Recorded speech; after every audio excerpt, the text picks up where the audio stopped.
सभी भक्तों को श्री शिवाय नमस्तुभ्यम हर हर महादेव।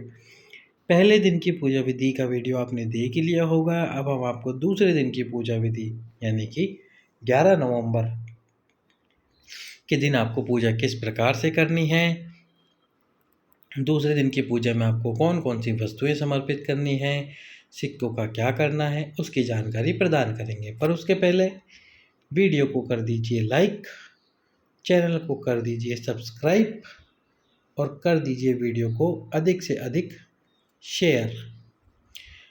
तो जो आपने कल पूजा करी थी, उस पूजा के सामान को यदि कहीं उठा कर रख दिया तो फिर से उन सिक्कों को आपको उस थाली के अंदर रखना है। यदि थाली में रखे हुए हैं वो सिक्के, तो फिर आपको उन थाली की जो सामग्री है जैसे कि अमरबेल, कमलगट्टे, इन सारी सामग्री को थाली से हटाकर किसी थैली में, किसी पात्र में यानी किसी थैली में रख देना है, क्योंकि अब वो निर्माल्य हो जाएगा। 5 दिनों बाद हमें निर्माल्य का विसर्जन कर देंगे। तो फिर जो सारा सामान आपने हटा दिया, 2 सिक्कों को अलग कर दिया, जो एक चांदी का कॉइन है और एक नॉर्मल देसी कॉइन है। इसके बाद में इस थाली में थोड़ा सा जल डालकर स्वच्छ कपड़े से पोंछ लीजिए।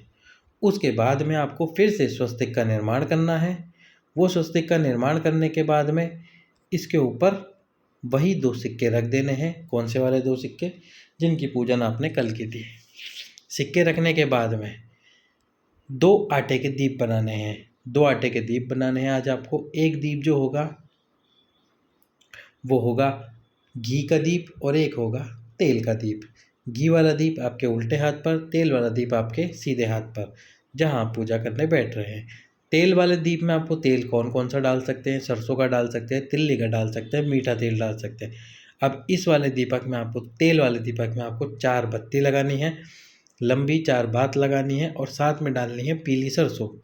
पीली सरसों यदि है आपके पास में तो पीली सरसों यानी कि राई डाल लीजिए, नहीं है तो आपके किचन में काली सरसों ज़रूर मिलेगी, क्योंकि माताएं बहनें उसका इस्तेमाल सब्जी बनाने में करते हैं, तो वो आपको ज़रूर मिल जाएगी। वो डाल दीजिए इस तेल वाले दीपक में। उसको प्रज्वलित कर देना है जब आप सिक्कों की पूजा प्रारंभ करें उससे पहले ही। घी वाले दीप में एक लंबी बात लगानी है और उसको भी आपको प्रज्वलित कर देना है। फिर जो दोनों सिक्के आपने रखे हैं स्वस्तिक के ऊपर, सबसे पहले उनके ऊपर जल का छींटा दीजिए। जल का छींटा देने के बाद में जो आपकी पूजा वाली थाली है, उस पूजा वाली थाली में से वो सारी सामग्री समर्पित कीजिए जो जो आपने समर्पित करने के लिए रख रखी है, जैसे रौली, चंदन, मौली, अबीर, गुलाल, मेहंदी, साबुत मूंग, ये सारी वस्तुएं एक एक करके उन सिक्कों के ऊपर समर्पित कीजिए, चंदन लगाइए। उसके बाद में आपको पीले अक्षत, जो आपने धनतेरस की पूजा में पीले अक्षतों का इस्तेमाल किया था, यदि वो समाप्त हो गए तो फिर से पीले पीले अक्षत करके आपके उल्टे हाथ में पीले अक्षत रखिए। सीधे हाथ से वो पीले अक्षत उन सिक्कों के ऊपर समर्पित करते चलिए। पीले अक्षत समर्पित करते चलिए, भगवान गणेश जी का स्मरण करते चलिए, माता पार्वती का स्मरण करते चलिए, माँ लक्ष्मी का, भगवान विष्णु का, इन सब का स्मरण करते रहिए। फिर जब पीले अक्षत आप समर्पित कर दें, उसके बाद में आपको समर्पित करने हैं लाल पुष्प। लाल पुष्प, कोई से भी लाल पुष्प, वो लाल पुष्प आपको समर्पित करने हैं पूजा में। माता लक्ष्मी जो सिक्के हैं उनके ऊपर लाल पुष्प यदि 5 या 7 के भाव में आपको मिल जाए तो 5 या 7 समर्पित कर दीजिए। यदि एक लाल पुष्प मिले तो एक लाल पुष्प समर्पित कीजिए। उसके बाद में आपको समर्पित करने हैं 5 अमरबेल के टुकड़े, 5 कमलगट्टे और 5 हल्दी की गांठ। ये समर्पित करने हैं 5-5 वस्तुएं। फिर आपको क्या करना है, ये सारी वस्तु समर्पित करके जो आपने मीठे का प्रसाद बनाया होगा आज, यदि नहीं बनाया तो जो गुड़ है, जो शक्कर है, वही थोड़ी सी उन सिक्कों के ऊपर समर्पित कर दीजिए।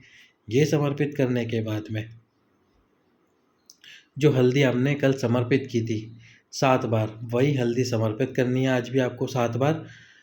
अपने दोनों हाथों से 7 बार हल्दी समर्पित करनी है और 7 बार कुमकुम समर्पित करनी है। कुमकुम यानी कि रोली समर्पित करनी है, 7-7 बार दोनों समर्पित करनी है।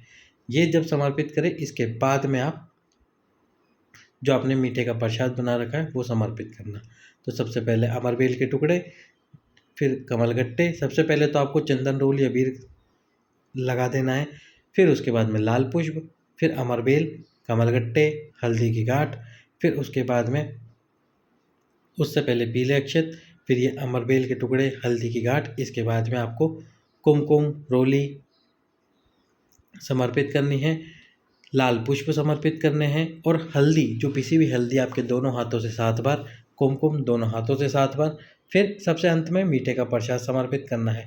उसके बाद में जो एक दीपक है घी वाला, इस घी वाले दीपक से माता लक्ष्मी की आरती उतारनी है। माता लक्ष्मी की आरती उतार कर इस घी वाले दीप को यहीं पर रख दीजिए। फिर आपको झोली पसार कर प्रणाम करना है, माता से प्रार्थना करनी है, हे महालक्ष्मी हमारे घर में भगवान विष्णु के साथ में विराजमान हो जाइए।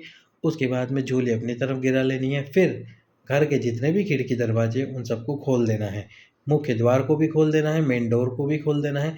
और ये जो एक दीप है तेल वाला चौमुखी दीप, इस दीप को उठाना है। सबसे पहले पूरे घर में इस दीप को घुमा लेना है।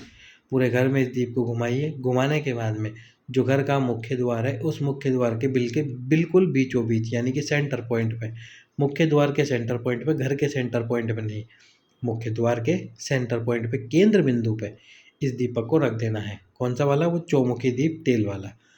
5 से 10 मिनट उस दरवाजे को खुला रहने दीजिए, आपके मुख्य द्वार को, और 10 मिनट बाद में डोर को बंद कर दीजिए। डोर बंद करने के बाद में जब दीप ठंडा हो जाए तो उसको किसी भी रख के नीचे रख दीजिए। इस प्रकार ये दूसरे दिन की पूजा विधि थी जो कि संपन्न होती है। दीपावली के दिन पूजा किस प्रकार से करनी है, 2 दीप प्रज्वलित करने हैं अखंड, जो कि सुबह तक जलने चाहिए। वो किस प्रकार पूजा करनी है उसकी जानकारी आपको आगे दे देंगे। सभी भक्तों को ओम नमः शिवाय, हर हर महादेव।